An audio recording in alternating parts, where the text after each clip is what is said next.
ప్రపంచ ప్రఖ్యాతిగాంచిన Apple phone creator Steve Jobs 51 ఏళ్ల క్రితం రాసిన లెటర్ ఇప్పుడు కలకలం రేపుతోంది. మన కుంభమేళాలో ఆయన భార్య లారెన్ పావెల్ పాల్గొనడం, ఆమె పేరు కూడా కమలగా మారడం సంచలనంగా కలిగిస్తోంది. ఈ క్రమంలోనే అప్పుడెప్పుడో ఆయన రాసిన లేఖకి వేలంలో రికార్డు రేటు దక్కడం సెన్సేషన్ అయింది. ఇంతకీ ఆయన రాసిన లేఖలో ఏముంది? ఆయనకి భారతదేశానికి సంబంధం ఏంటి?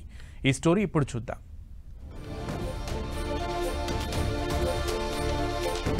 స్టీవ్ జాబ్స్ ప్రపంచంలోనే అతిపెద్ద కాస్ట్లీ కంపెనీ యాపిల్ వ్యవస్థాపకుడు.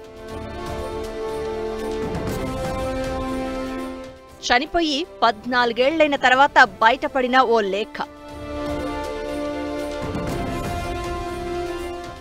ఆ లేఖకి 4,32,00,000.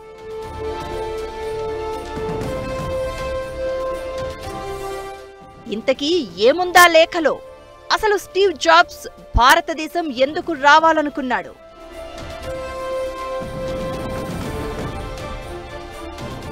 స్టీవ్ జాబ్స్ కార్పొరేట్ రంగానికి పరిచయం అక్కరలేని పర్సనాలిటీ. కేవలం యాపిల్ ఫౌండర్ గానే కాకుండా మేధావులందరినీ ఓ చోట చేర్చి ఓ కామన్ పాయింట్ కోసం పనిచేసే విధంగా చేసిన వ్యక్తి. అలాంటి వ్యక్తి నుంచి ఇన్స్పిరేషన్ పొందిన వాళ్లు బోలెడు మంది ఉన్నారు. అయితే అలాంటి స్టీవ్ జాబ్స్ తన టీనేజ్ లో భారత్ లో జరిగే కుంభమేళాకి రావాలని అనుకున్నాడు. ఈ విషయాన్ని తన స్నేహితుడైన టిమ్ బ్రౌన్ కి రాసిన ఓ లేఖలో చెప్పుకొచ్చాడు.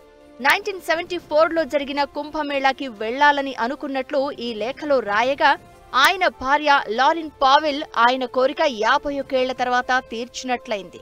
ఈ విషయం తాజా కుంభమేళాలో పవిత్ర స్నానం చేసిన సందర్భంగా బయటకి వచ్చింది. ప్రస్తుతం లారెన్ పావెల్ కమల పేరుతో నిరంజని అఖాడాలో జనవరి 29 వరకు ఉంటారని చెప్తున్నారు. లారెన్ పావెల్ షెడ్యూల్ విషయం పక్కన పెడితే స్టీవ్ జాబ్స్ 51 ఏళ్ల క్రితం రాసిన ఆ లెటర్ ఇప్పుడు సంచలనం కలిగిస్తోంది.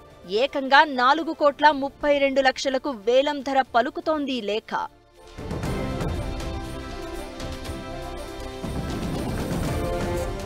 స్టీవ్ జాబ్స్ 19వ పుట్టినరోజైన ఫిబ్రవరి 23, 1974న ఈ లేఖ రాశారు. అప్పటికి ఆయన యాపిల్ కంపెనీ ప్రారంభించలేదు కూడా.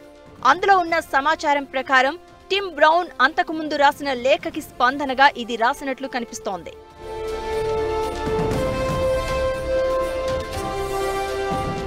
టిమ్, నీ లెటర్ చాలాసార్లు చదివాను. ఏం చెప్పాలో తెలియడం లేదు. రోజులు వస్తున్నాయి పోతున్నాయి, మనుషులు వస్తున్నారు పోతున్నారు. ప్రేమించాను, చాలాసార్లు ఏడ్చాను కూడా. అయినా సరే ఏదెలా ఉన్నా మార్పేం లేదు. నీకు అర్థమైందా? లోవా గాటోవా శాంటాక్రాజ్ మధ్యలో పర్వతాల మధ్యలోని ఫామ్ హౌస్ లో నేను బతుకుతున్నా. ఏప్రిల్లో మొదలయ్యే కుంభమేళా కోసం భారతదేశం వెళ్లాలి అనుకుంటున్నా.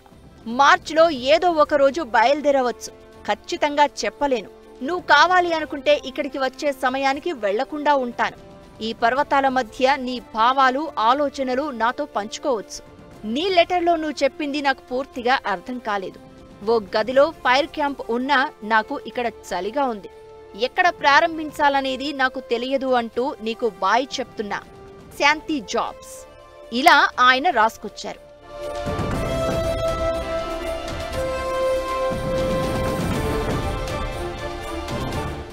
స్టీవ్ జాబ్స్ తన 19వ ఏట రాసిన ఈ లేఖ చూస్తే అప్పటికే ఆయనపై హిందూయిజం ప్రభావం బాగా ఉన్నట్లు కనిపిస్తోంది. అలానే బుద్ధిజం, జైనిజం గురించి కూడా తెలిసి ఉంటుంది అంటున్నారు. స్టీవ్ జాబ్స్ అప్పట్లో నీమ్ కరోలి బాబా అనే సన్యాసిని కలవాలి అనుకున్నాడు. అయితే స్టీవ్ ఆయన ఆశ్రమానికి వచ్చేటప్పటికే కరోలి బాబా చనిపోయారు. అయినా కైంచీధాంలో స్టీవ్ జాబ్స్ కొన్నాళ్లు గడిపారు. నీమ్ కరోలి బాబా బోధనలను అక్కడి వారితో విని ఉత్తేజితులయ్యారు అంటారు. దాదాపు 7 నెలలు భారత్లోని ఈ ఆశ్రమంలోనే ఆయన గడిపారు అంటారు.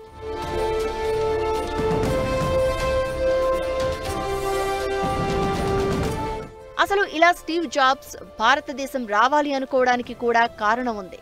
ఆ చిన్న వయసులో లైఫ్లో ముందుకు వెళ్లాలంటే ఏం చేయాలనే ప్రశ్నలతో అతని మనసు కల్లోలంగా ఉండడంతోనే ఇక్కడికి వచ్చారు. టీనేజర్గా స్టీవ్ జాబ్స్ ఏదైతే ఆశించి భారత్కు వచ్చారో, ఏ సంస్కృతి సంప్రదాయాలను చూడాలని వచ్చారో అవన్నీ చూసిన తర్వాత తన తీరులో కూడా మార్పు వచ్చింది అంటారు. భారతదేశం నుంచి అమెరికాకు తిరిగి వెళ్లినప్పుడు ఆయన వేషధారణను చూసి ఆయన పేరెంట్స్ గుర్తుపట్టలేదట.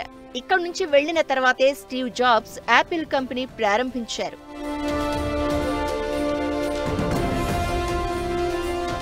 ప్రస్తుతం మహాకుంభమేళాలో స్టీవ్ జాబ్స్ భార్య లారెన్ పావెల్ ఊరఫ్ కమల తన భర్త కోరిక తీర్చాను అని చెప్తూ ఉండగా, స్టీవ్ జాబ్స్ కి భారత్ పై ఉన్న అపూర్వమైన అభిప్రాయం మరోసారి చర్చకు వస్తోంది.